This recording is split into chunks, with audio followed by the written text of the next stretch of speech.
Hi, it's Balthes from my outdoor YouTube channel and welcome back to my second video, studying Friluftsliv in Norway, summer edition.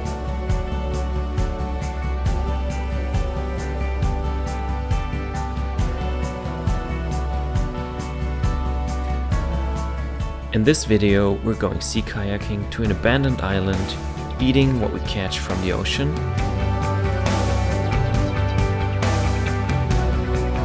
we're going rock climbing and sleeping in our hammocks. We're doing a canoe trip in a lot of rain. We're learning how to cross a whitewater river. We're doing a lot of camping, making bonfires and going ice bathing. I'm making music with my mate Lewis from Australia. We're celebrating national holiday with our Norwegian friends. And we're doing a survival night on a lonely island with minimum equipment, eating only what we catch from the ocean. Stay tuned, I'm bringing you guys along for the ride.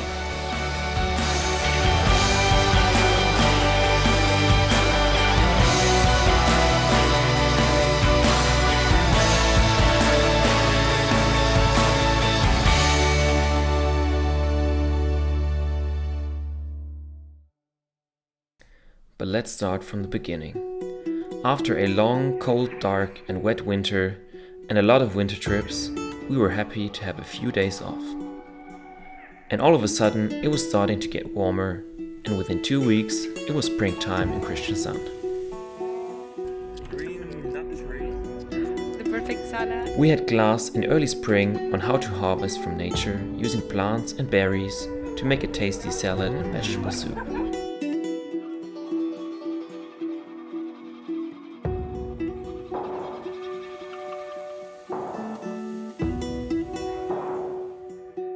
With the snow gone, we started learning our next activity, sea kayaking in the ocean. We started off with some basic paddling skills with our teacher Thomas and started exploring the coastline. While it was sunny outside, the water was still cold as ice. We ended every session with turning upside down, rescuing ourselves and getting back into our kayak. For the next couple of weeks, we had kayak lessons twice a week and we made progress very fast. Meanwhile, Samu had his first Lewis Hamilton experience, which must have rewired something in his brain.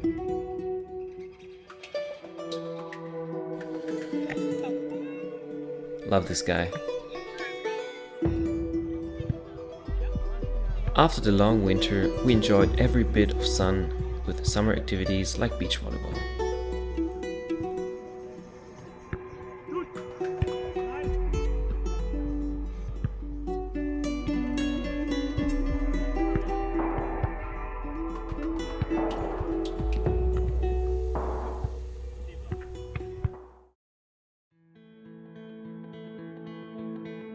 In April, my girlfriend paid me a visit and I was showing her southern Norway.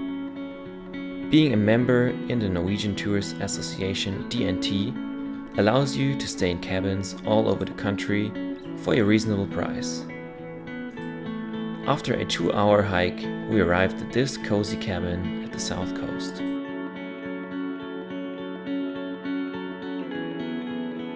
We also visited the most southern point in Norway, Lindesnes Light Tower, and Little Breikestone and Tomarena in Kristiansand, a long wooden tube that was used to carry logs out of the woods. But most important, we kept the Sunday tradition upright with waffles and coffee at Waffelbua. Since we did some basic climbing skills in class in winter, we used the good weather to go rock climbing on Odderøya, the half island close to the city center in Kristiansand that you saw in the intro. We realized it was a lot different than climbing in a hall, but we still enjoyed it.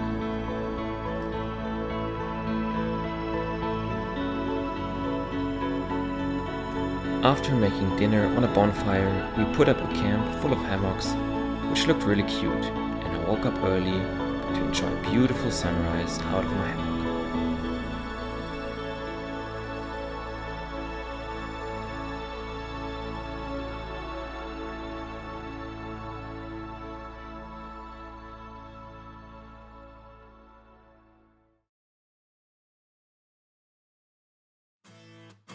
On the first weekend in May, my Finnish friend Vera booked a D&T hut very close to Kristiansand to celebrate her birthday with our class.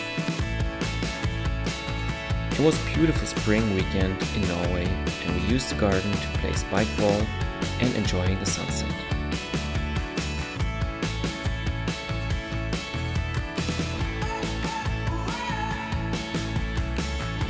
As it was getting colder in the evening, we made a fire in the fireplace, and sat around playing games and celebrated Vera's birthday.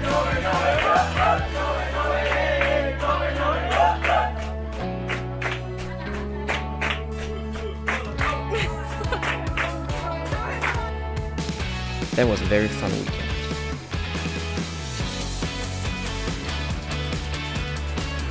Part of our class was also to organize a family day at Vaffelbua with games and activities for young families.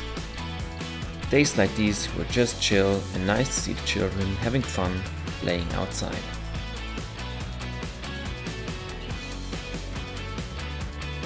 Oftentimes in the evening we met for a bonfire at the lake, bringing our guitars, and Louis and me would play some tunes by the fire.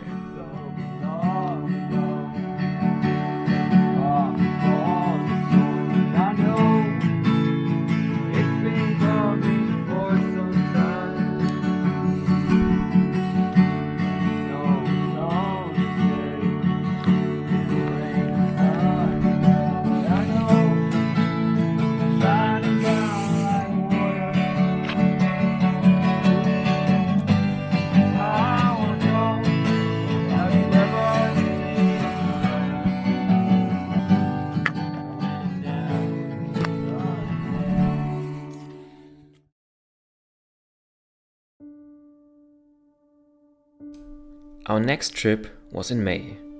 We left on my birthday for a canoe trip 1 hour away from Kristiansand.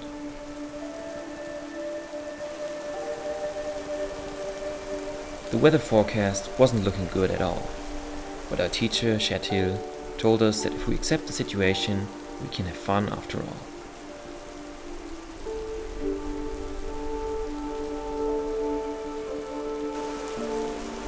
It was raining all day long, and we brought our equipment for the next couple days.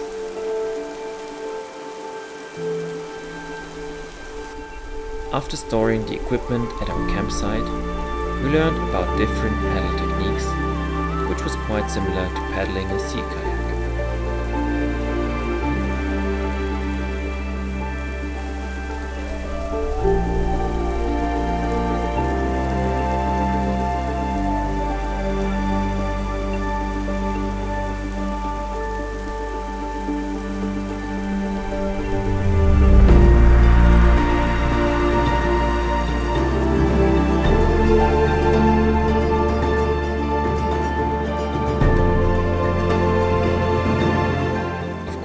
We could not skip the rescue part out in the cold water.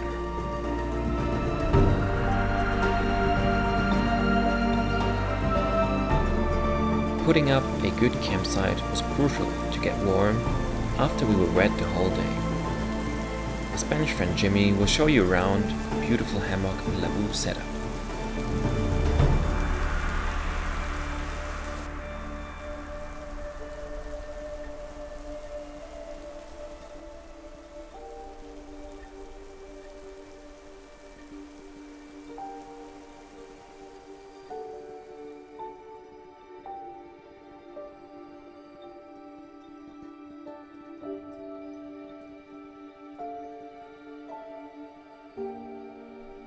The best thing about the long day outdoors was making a bonfire and cooking together. On this day, we were having a cooking competition for our teachers, Thomas and Kjetil, who could enjoy different 3-course menus.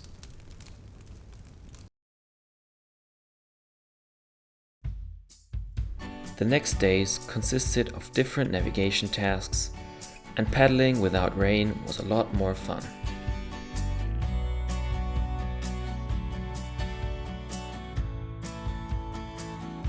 Still, Matthias wasn't so keen on paddling, but rather tried a different approach.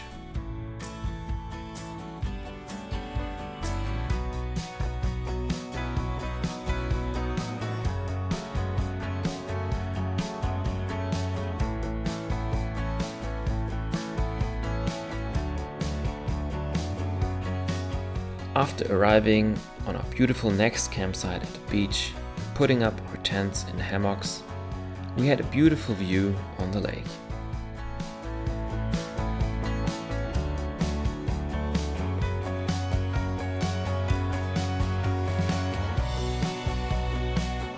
If you ever wondered how to get across the water if you lose all your paddles in a canoe, you could use this technique.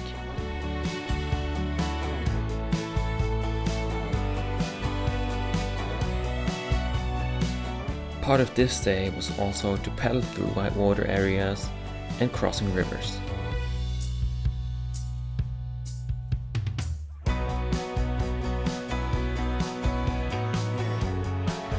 Therefore, we used two different techniques.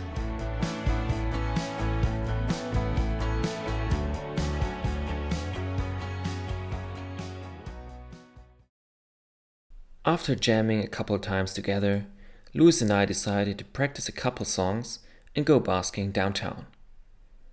The first time we didn't tell anyone, because we were nervous about playing in front of people. But it was worth trying, and we were so happy that we asked our friends the next time to come and listen.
On the 17th of May, it was time to celebrate the Norwegian Independence Day with our Norwegian friends. On that day, Norway signed their own constitution in 1804, and on this day everyone dresses up in traditional and fancy clothes, and you meet up with friends and family, have delicious food, and watch the parade in the city.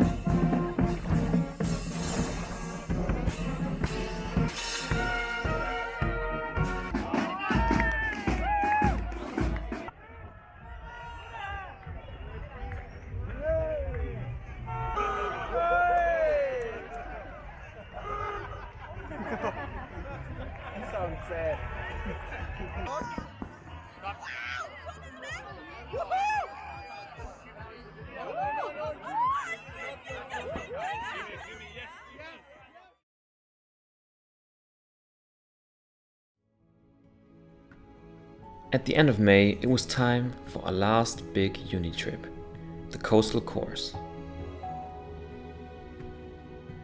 We planned this trip with our Norwegian Friluftsliv class beforehand. The goal was to get to know the nature around the coastal area, to learn how to stay for a night out without proper equipment, how to fish and harvest from the ocean. Therefore, we stayed for 1 week on the island Ranøya, south from Kristiansand. On this island, the Germans built a military base in World War II and continued to improve it in the Cold War.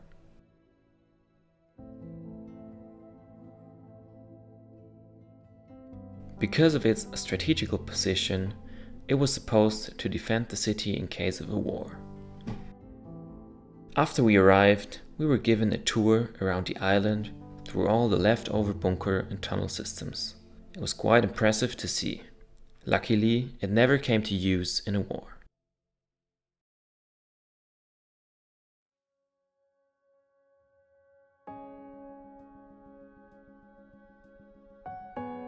Our biggest task in that week was Survivor Night.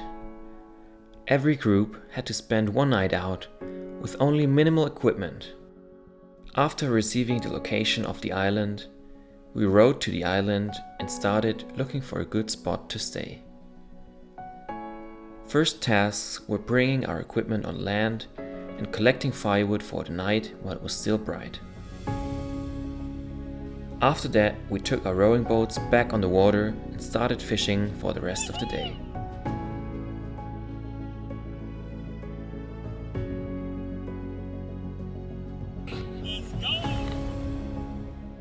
I don't know what was happening that day, but Terry was very successful with the living fishing rod, catching fish after fish.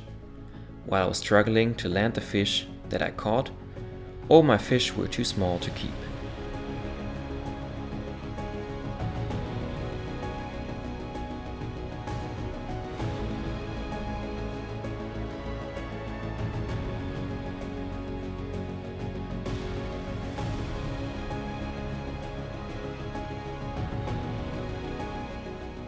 In the end, it was beautiful to spend time outside and on the water, and we were rewarded with a beautiful sunset on the way back.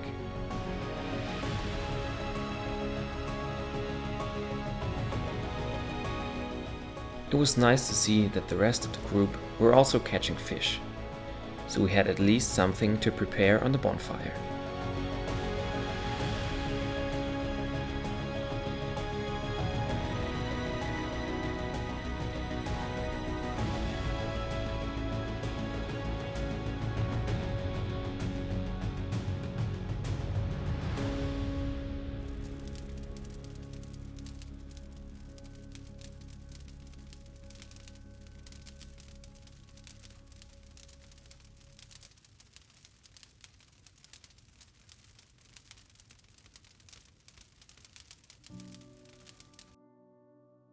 After a long day outside, it was nice to have something to eat.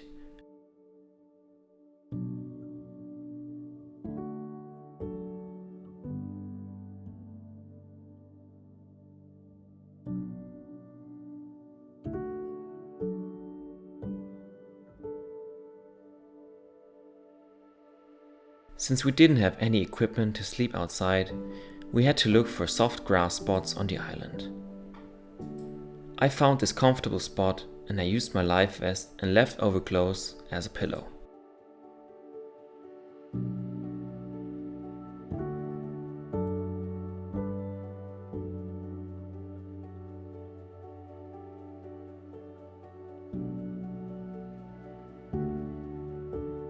Good night, guys. See you in the morning.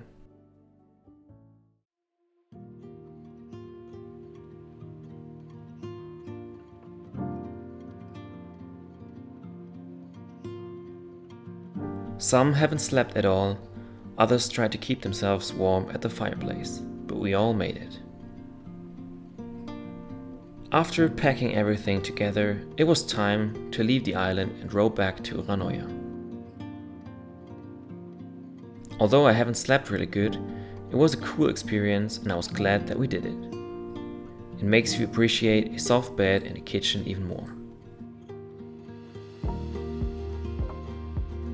On the way back, we had to bring in our fishing nets that we put out the evening before. It was nice to see that we caught this big cod. Traditionally, only Norwegian citizens are allowed to catch fish with a net. But in this case, it was an exception because it was part of our study program. Back on land, we learned how to clean the fish and how to cut nice fillets out of it, which wasn't as easy as it looked. We also opened the fish to see what it had eaten. We could see some small fish and shells that landed in the stomach.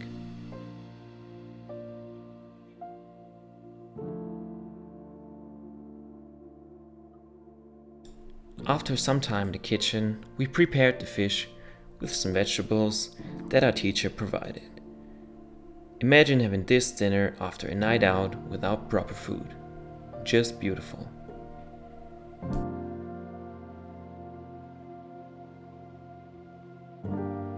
After that, it was time to improve our kayak and rescuing skills. As a cold start, we had to jump in the water, getting on land with paddling.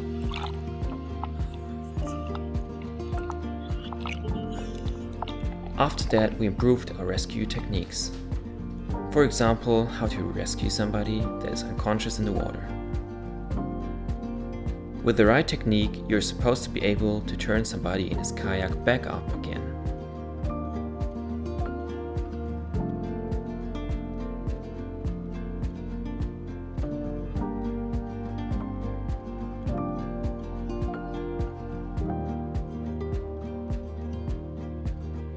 Terry and Lily made a very good example on how not to do it.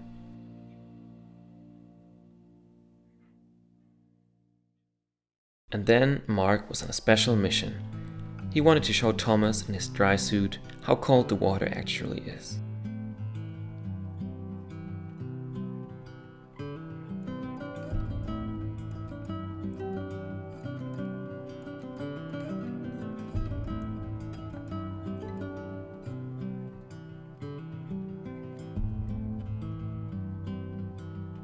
After that, we did some more exploring around the island.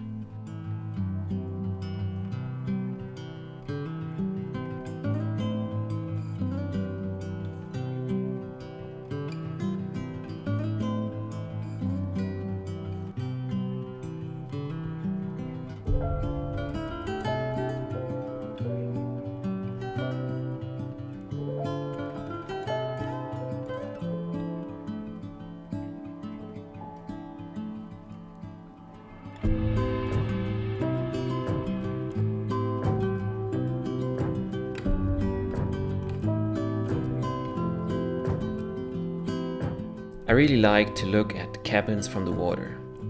I hope at some point I own a cabin like that.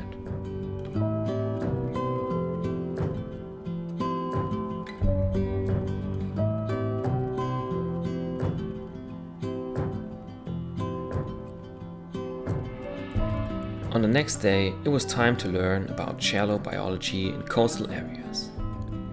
In the old bunkers from the time of the World War II, there is now equipment stored that is used for teaching.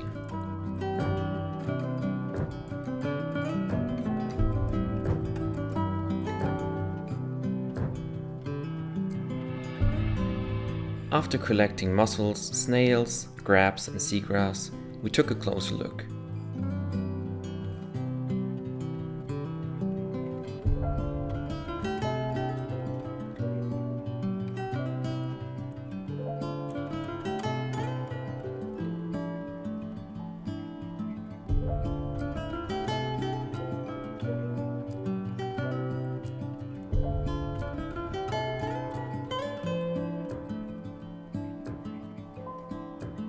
And we also got to experience a taste test, which in my opinion wasn't that bad after all.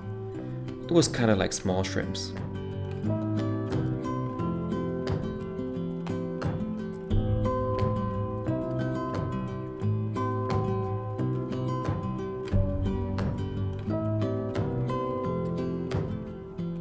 Next thing on the list was to harvest some seagrass, which you could also eat.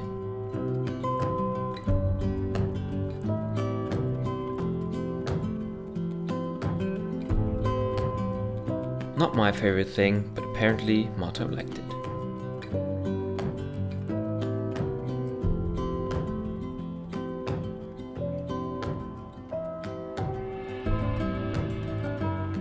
Now it was time to get into the water and experience the life from underwater.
At the end of the week, I was very grateful for all the people I met while studying in Norway.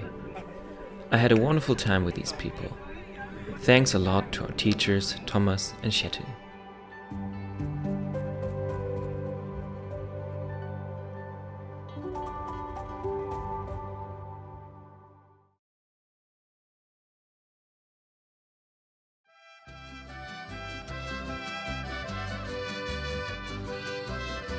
Since uni was over now, we wanted to use the good weather to spend the weekend with a group in a hut in the woods.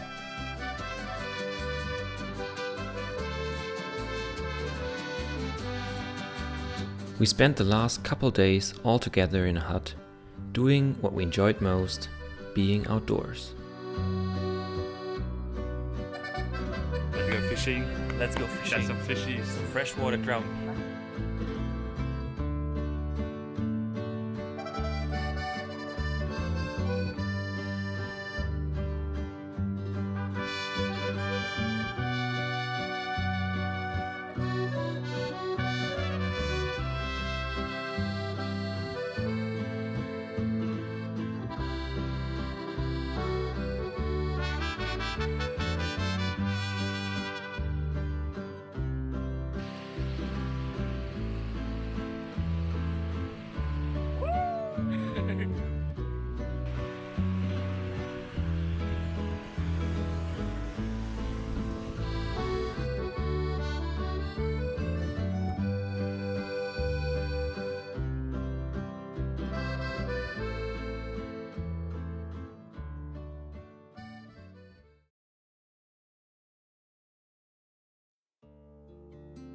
At the beginning of June, my friend Fabi from Germany paid me a visit, and of course I wanted to give him the outdoor experience, so we packed our bags for a hike at Byglands Fjord, a 2-hour drive up north.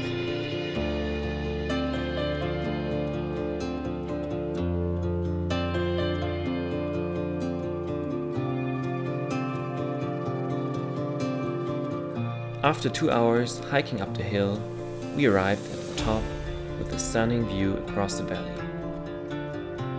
Of course, we put up the hammocks in the first row and enjoyed the rest of the evening.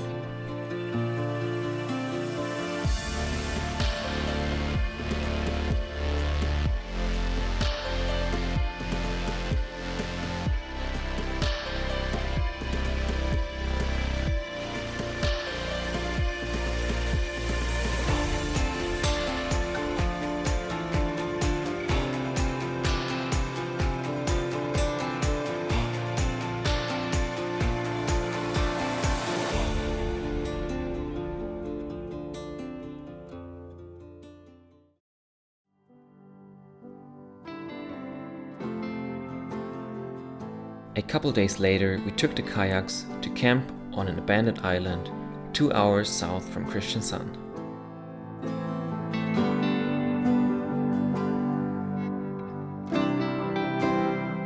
Louis and Terry joined us for that trip, and it was quite the challenge to fit everything onto the kayaks. When I saw the island in front of us, I was feeling like in the German YouTube show 7 vs. Wild. Leave a comment if you think I should take part in that show.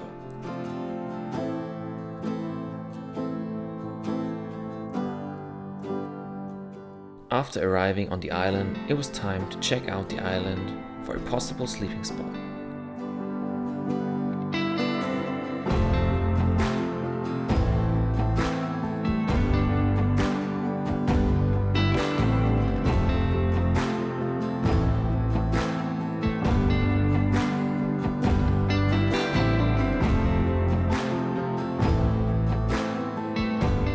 Later, we had to take care of dinner.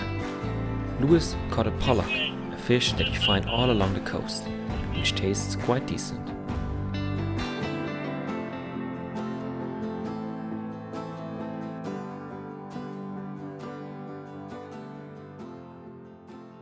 Before making dinner, I took the kayak for a ride into this beautiful sunset.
And that was it. 6 months studying Friluftsliv in Norway. I'm really thankful for the experience, and I hope you enjoyed coming along for the ride. Catch you later.